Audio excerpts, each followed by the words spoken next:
Hello. Today I'm going to be discussing the way the movie Eternal Sunshine of the Spotless Mind by Michael Gondry relates to the study of interpersonal communications.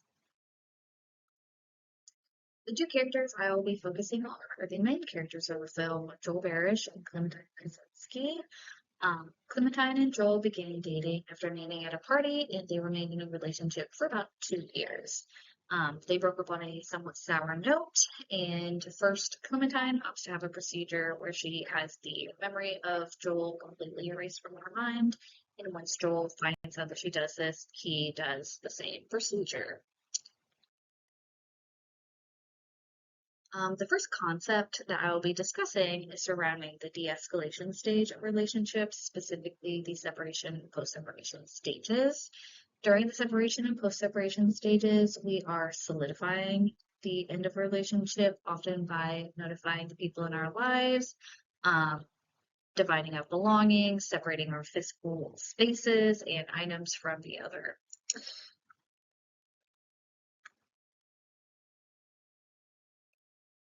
For Joel and Clementine, they experience this both in the traditional sense, as well as in a very exaggerated version by having their memories of each other completely erased. So much so that they don't even recognize each other when they meet again while they're visiting the city Montauk. A quote from the book that I feel like relates to this is over time, each partner knows less about who the other person has become, and the acquaintance stage is reestablished. You might have difficulty interacting with them because your knowledge of the other is out of date. You're back to being acquaintances. So, very much the case for Joel and Clementine. They are for sure back to being acquaintances as they do not know each other post their relationship.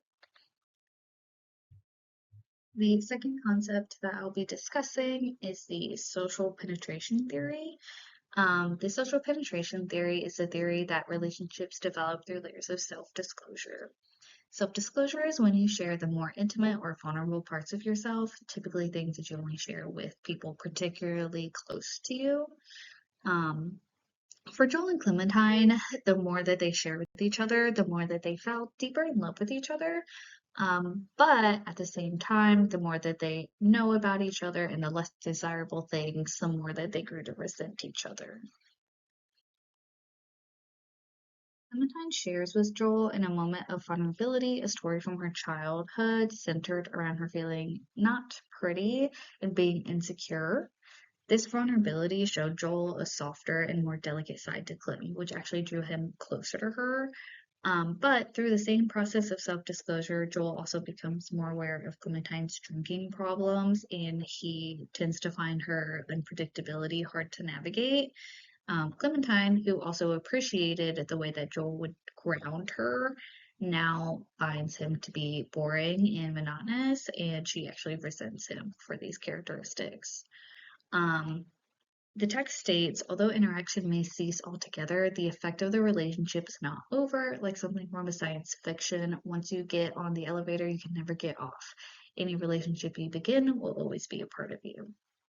The vulnerability that they share and the subsequent feelings they develop for the other connects them in a way that seems to penetrate, so much so that they are drawn to each other even without having the memory of the other person. So this process of self-disclosure really developed their relationship in a very significant way.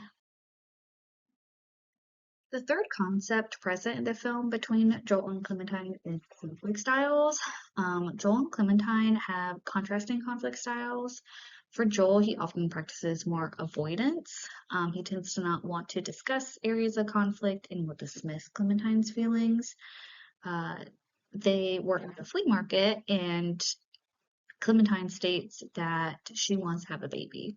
Joel responds by saying, really, Clem, do you think you can take care of a baby? Insinuating that she's too responsible to be a mother.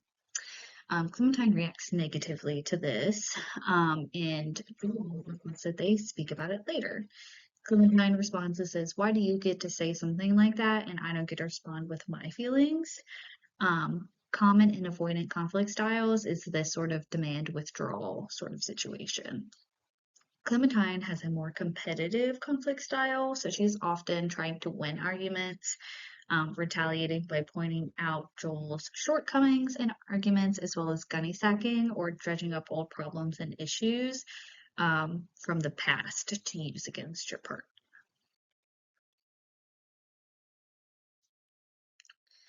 They stay together for a while after they begin having these serial arguments or repetitive arguments, and in the end of the movie, they even indicate that they're willing to work through their resentments towards each other.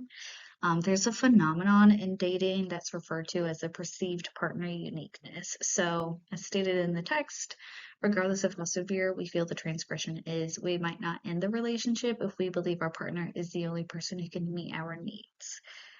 So their conflict styles, though they're very contrasting, they still find that the other person meets their needs more so than their other relational references that they have. So they opt to remain in this relationship, even though they know that the relationship has already previously ended. So, to conclude my analysis, though they end the movie without indicating if their relationship does actually work out long term or not, the two do display a great showcase of interpersonal communication challenges and benefits as it comes to romantic relationships.